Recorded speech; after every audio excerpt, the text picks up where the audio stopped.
Today, I'm chatting with watercolor artist Sherree Rodriguez. She is a self-preservation one who paints pictures of animals and nature in a realism style.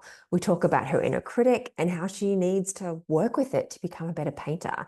And by that, I mean learning how to dampen it down. And I particularly like her process for managing creative blocks. Something Sherree and I share is a love of painting, not just for the process of painting, but as a form of self-expression and to help release long controlled or suppressed emotions that need to find a voice and a way to feel safe in our bodies. And painting can really provide that. I've included links below to Sherree's website, and feel free to check out my experimenting with paint class. Finally, a quick heads up. In this conversation, there is a brief mention about childhood abuse and separately a reference to the death of a newborn baby. If that feels too much for your inner world today, feel free to come back to this conversation another time. Okay, that's it. Enjoy.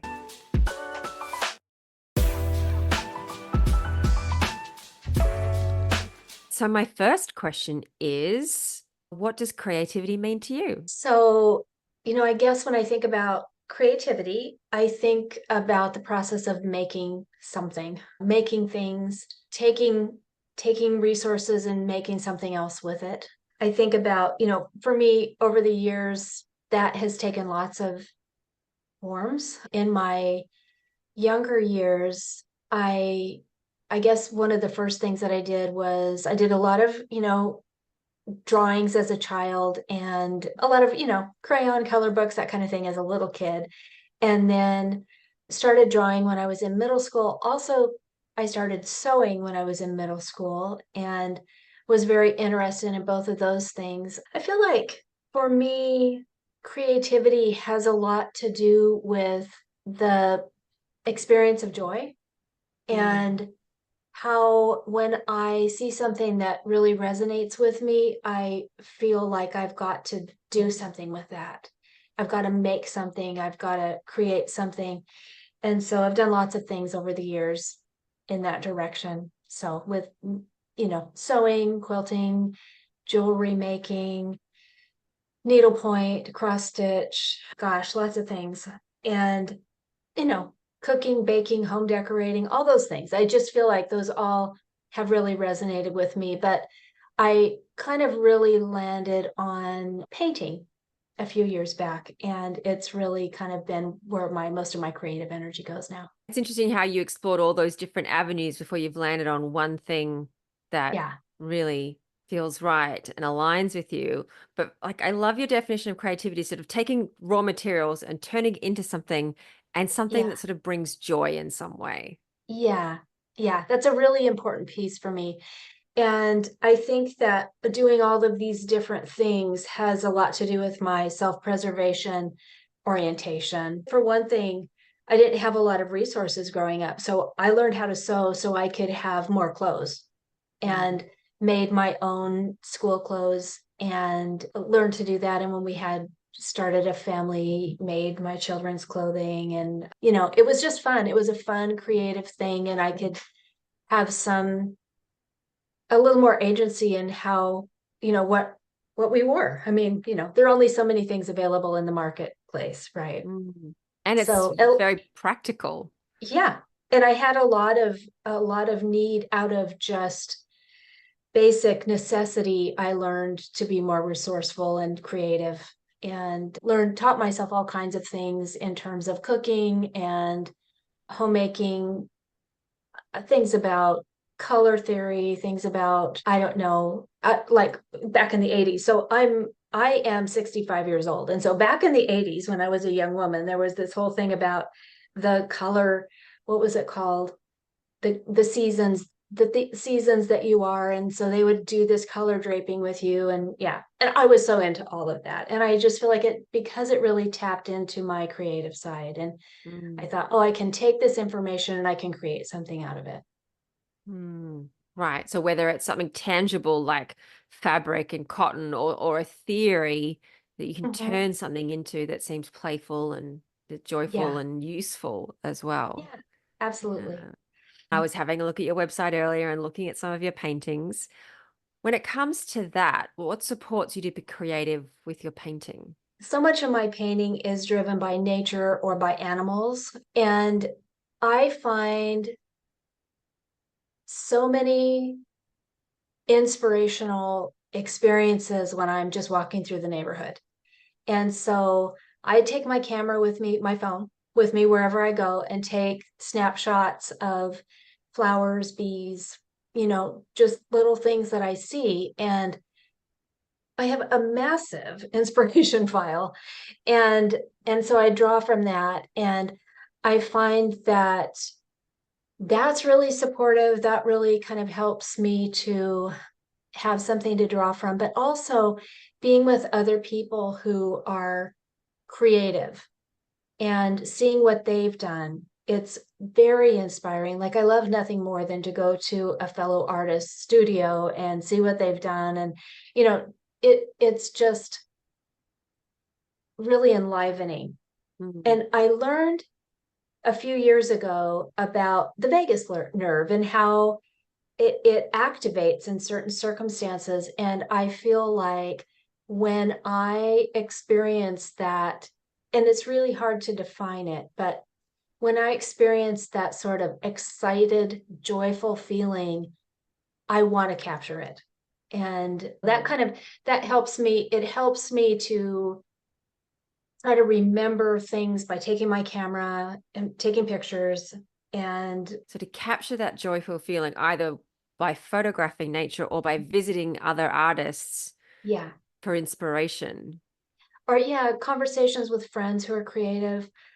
I just remember years ago, I met a woman who's been a lifelong friend, but she's about 10 years older than me. And she's an artist. And I just used to love going to her house, and she would talk about some books that she's reading or some painting that she's doing.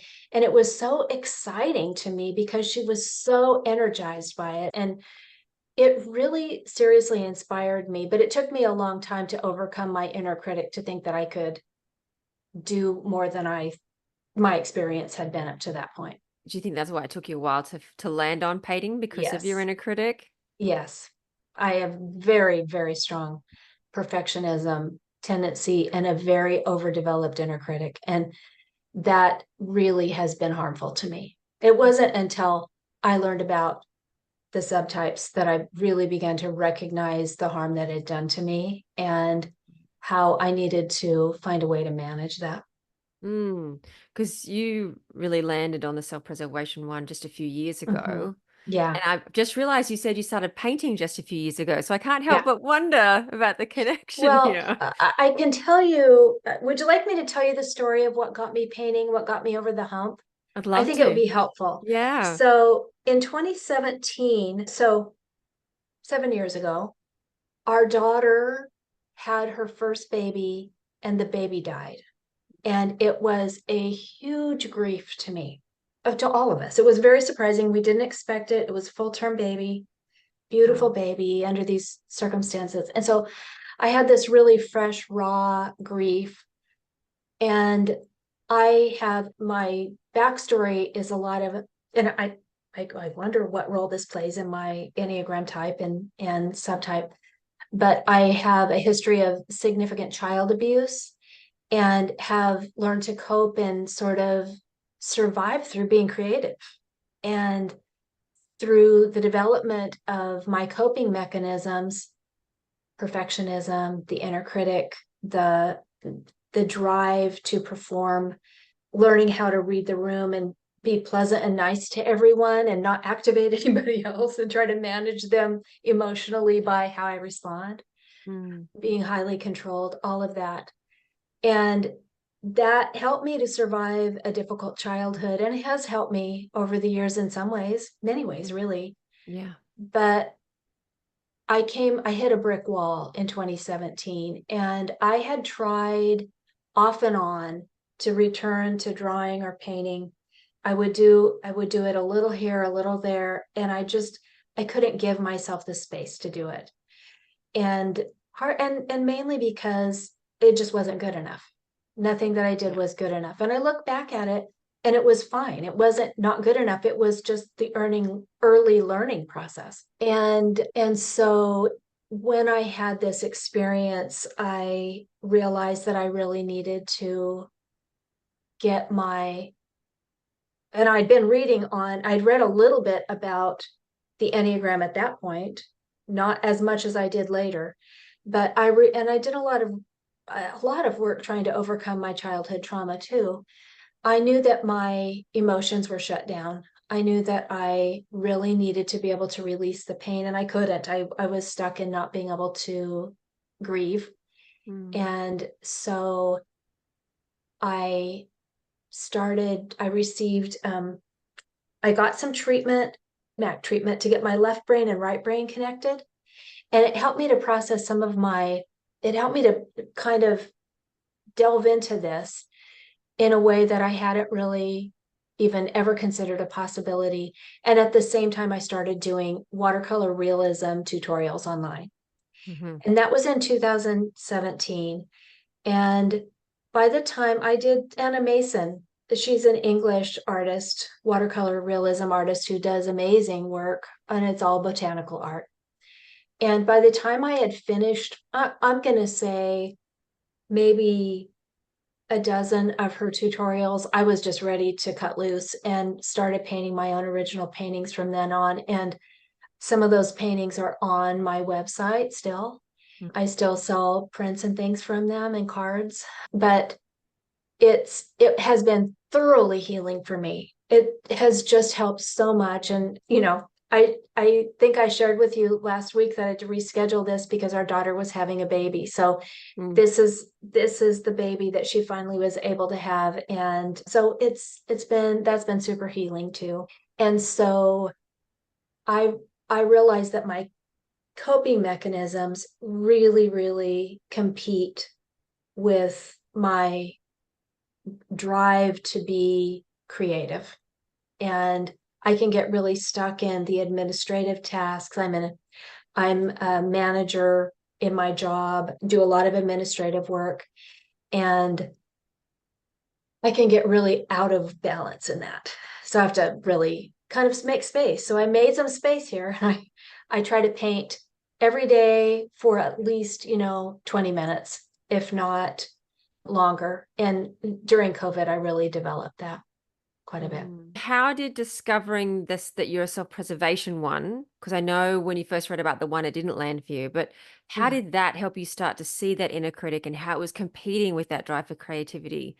So like in listening to Beatrice and Aranio talk about it, I realized, of course, this is what's happening to me. I have this inner critic that is kind of driving the ship. And I realized that it was appropriate to give myself permission to paint. And it was appropriate for me to have some failures. And it was okay and permissible and healthy.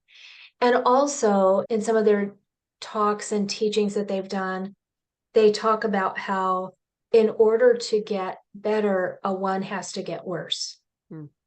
That helped me tremendously because I thought, wow, that's scary, because control is a very big part of that mechanism. So permission and realizing that the learning process and things not looking good is part of the process. Yeah. And like even now when I do a painting, when I'm in the middle of a painting, I always, almost in every painting, not every single one, certainly every one where I'm learning new skills for sure, but 90% of my paintings, I reach a point where I hate it and I just want to throw it away. I mean, only a very few of my paintings did I not come to that point. And I just think, oh my word, this is completely a lost cause. And my husband will say, what are you talking about? You did this, you can do that, and so I have to be like, okay, I need a little space from it. I've got to get that internal voice to quiet down. And it's like, if I'll persevere, I can get there. And of course, not everything's a masterpiece, but there is a definite like kind of struggle with that within the creative process of not having to be perfect. And in that moment, how do you get that space? Do you walk away from your desk? Do you have a conversation? Like, what do you do? Yeah, I put it away for a while. I just like take it over. I have a futon over here. I Hmm. take the painting over, I turn it around and I face the back of the futon and I work on something different. Okay. And that helps. So it's not uncommon for me to have three paintings going at once. And then when I hit the brick wall with this one, I'll pick up the other one. I'm like, oh, of course, this is the next thing to do. And Right. it just takes me some space to be able to get there. I love that rotation. Yeah, Yeah. it's And helpful. how And it's then, facing away from you. You can't see yeah, it, it's facing away. yeah, yes, that's really important. And also, I find that another thing that's super helpful for me with the creative process is a novel experience. So if I can go and do something completely different, go on vacation, see something completely different, then I come home and I am energized to paint. And not necessarily that I have an image from my experience that I'm going to paint, but I just feel excited to be creative. Mm. And it sort of gets me in that place. The tremendous value of this to me is that it's almost like joy on command. So even though the painting process can be extremely frustrating, I also always get to a place of joy if I complete a painting. And it's just like so exciting to get to the end of it and be able to say, yeah, I was successful. And yeah, super fun. Yeah, Wow, I and wouldn't have imagined that. I wouldn't have imagined that completing it felt joyful. yeah, it it really does because at the end of it, at the end of it, I'm like, oh, look, it's actually beautiful. And I really hated it for a while. I felt like, it went through that awkward adolescent phase and I just can't even look at you. Get away, And then I can pick it back up later when I have some space. And it's not uncommon for me in the midst of it to just feel like I can only see the faults in the things that I painted. And so I need some space. I also will say I post my process on Facebook and Instagram quite a bit. Hmm. And then it's helpful for me to see how other people respond to what I've done, because then it helps me to think, okay, this is not so bad. I can keep going. This has got some potential. And I find that, I don't know, it's just helpful. But Mm. I'm gonna say I'm in a critique group right now with a bunch of super professional artists, and I hate it. I just don't like it because they're so critical, and it's Mm. very hard for me to hear that. So I really struggle with getting criticism, but I need to hear it because I've got to get better. And it's frustrating. It's a frustrating process. I think we're kind of, I don't know. I feel like I am endlessly fighting with my inner child who's like kind of stuck. So trying to Mm. work through all that stuff. Well, I love how, firstly, the thing that helps you through like blocks or even just those moments when the inner critic's going to take over is just other people's perspective, Yeah. because they're generally always seeing it from a better light than you are, from what Yeah. I'm hearing. Yeah. True. True. One of the things that's been really helpful for me is to do some painting on other surfaces besides cold press watercolor paper, and do something that requires my work to be less than precise. Mm. And then I can be like, oh, this can still be beautiful. And of course, I love that kind of work from other people, but I don't know how to do it myself just because I haven't learned how. And I'm pretty new to the whole process, really. It's only 7 years of pretty intensive work. Mm. But if I paint, for example, sometimes I'll do paintings on, there are blocks of water media, cradled birch board that looks kind of like a canvas that I can paint on with a rougher surface. And it has a completely different look. And it helps me to kind of feel like, okay, I can do this and it can look far less precise, but still be beautiful and still be effective. I can still have a successful painting that way. And that's Mm. helpful for me. I've got a lot of growth ahead of me. And that's exciting too at this point in my So life. Yeah. l- part of your work is to make things a little more abstract. Is that what I'm hearing? Part of my hopeful intention is that I will make things a little more impressionist. I'm not going to say abstract. I can't go there yet. Got it. Yeah. Okay. So just fuzzy it up a little. Yeah. Yeah. I need to. I mean, I get a lot of the traditional watercolorists will say that when I took watercolor classes when I was younger, I am very detail oriented person, and that really serves me well in many ways in my life, but it is not traditional watercolor. And I love realism. Realism enervates me, and it's what I really appreciate above all other kinds of painting. Mm. And I wanted to learn to do that, but most all the classes that I took were not realism. They were just very loose watercolor. And I really struggled with that. And that's also part of why I kept pulling away from it, because they all said, Sherree, you need to loosen up. You're just too tight. And then I learned that there are ways to be detailed in watercolor that you don't have to loosen up like that in that way. Yeah, but I do have a lot of growth to do. Mm. I'm curious about this critique group because I remember when I was taking an art class and it was more abstract, and the teacher would come around and she'd always say something positive, Mhm. which really surprised me because I'm like, tell me what's bad about it. But what I found is I was looking at other people's work and Yeah, critiquing it myself, going, why is my yeah, stuff not like theirs? yeah, Why can't I paint like that? And it was yeah, so harsh internally that it was just great to have the teacher say, this is good about yours. yeah, This is, and it helped me accept that the way I paint is different from how anybody else paints. And absolutely. that's really important and key. Mhm. I can imagine a critique group would be really painful when you're already criticizing Yeah, yourself so that's the thing. much. I don't think that they're overly negative, to be honest. If I'm objective about it, I don't think they are. But everything in my brain comes through my inner critic filter. And so that's the thing that's difficult for me, is the way that I filter things. And I have to recognize this, which is part of the work that I have to do. And I've got to tone that down so I can hear what they're actually saying and not be distorting it to say, this is horrible, this is bad, this is not good. But they're actually saying, well, if you put a little more shading here, and if you put a little more color here, yeah. And so Right. that's the thing. So there's part of me that really feels like a little shamed by it, if I'm honest. But then there's kind of my higher self that understands, no, I need this. And if I just listen and quiet that inner critic voice, I can take something away from this that's going to be helpful. And truly I can. But it's a real stretch for me right now. But Mm. I need it. I know that. Mm.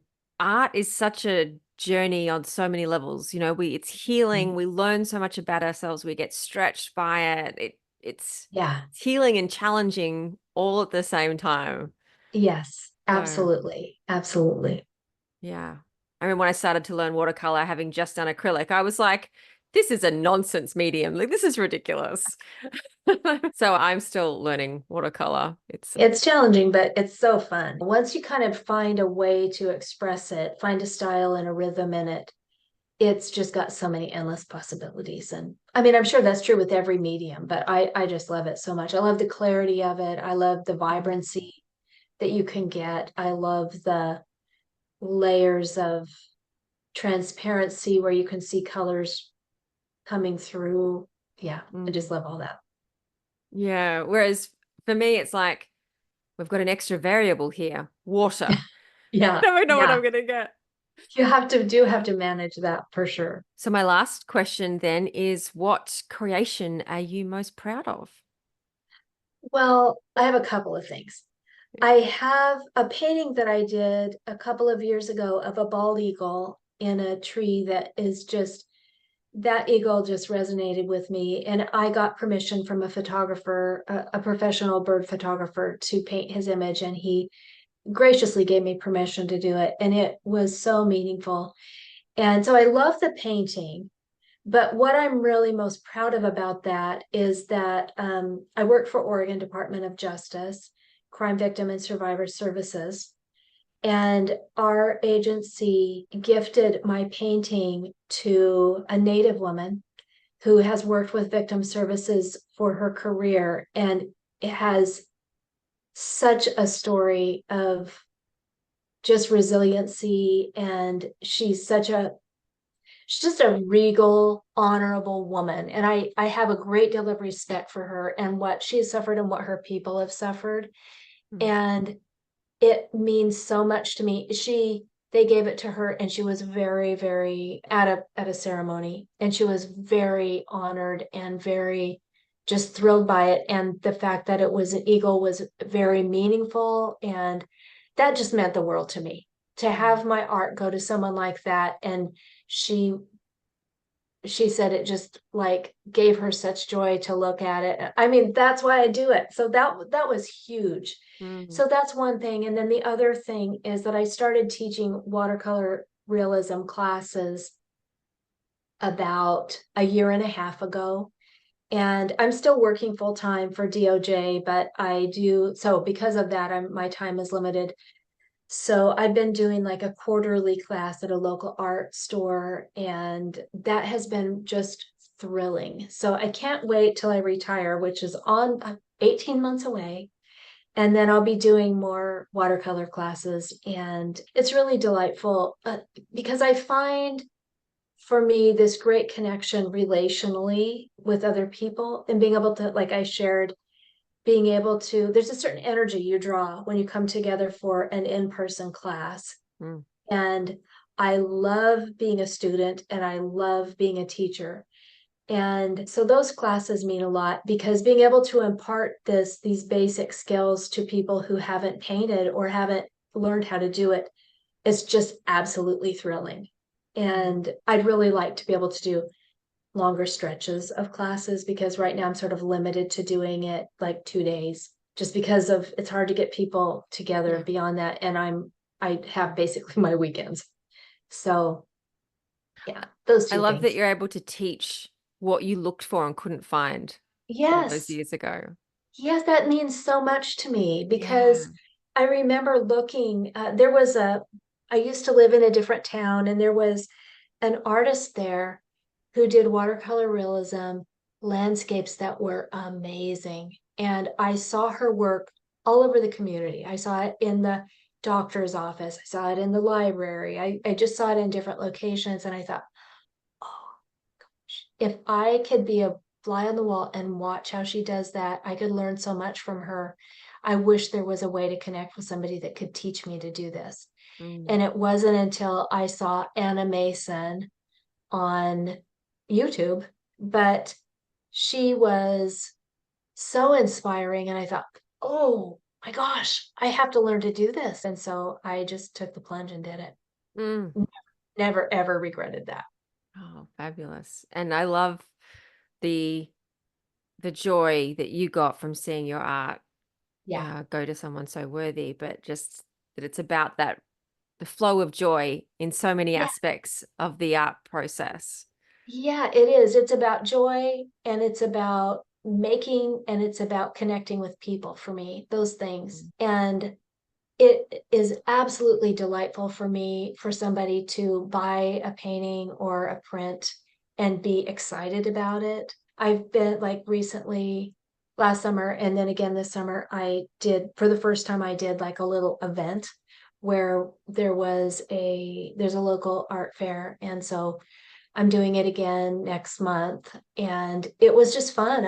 I set up this little booth. I'm like, oh, this is really cool. I'm surrounded by all these images that I created that Mm. I painted because they brought me joy. Mm. And all the prints, all the original paintings, and then cards and things. And that was just energizing by itself. But then having people come in and sort of gasp and comment and, making purchases, some just coming through and looking and talking with me about it. It was just great fun. And that's fun. That's exciting. It's just, yeah, that whole process. I love it. It's changed the focus of my life so that I am not so driven by things that are kind of toxic for me. So I am obsessive. I can't really get away from my obsessive tendencies, but I can turn it in a positive direction. And I feel like that's kind of what I've done here. I do work in my Enneagram work to keep some balance though, because that's important too. Mm. Yeah. Love how it's just following the joy. Yeah, totally. Mm. All right. Well, thank you so much. And thank you for giving me the opportunity to share it. I love it. It's been wonderful.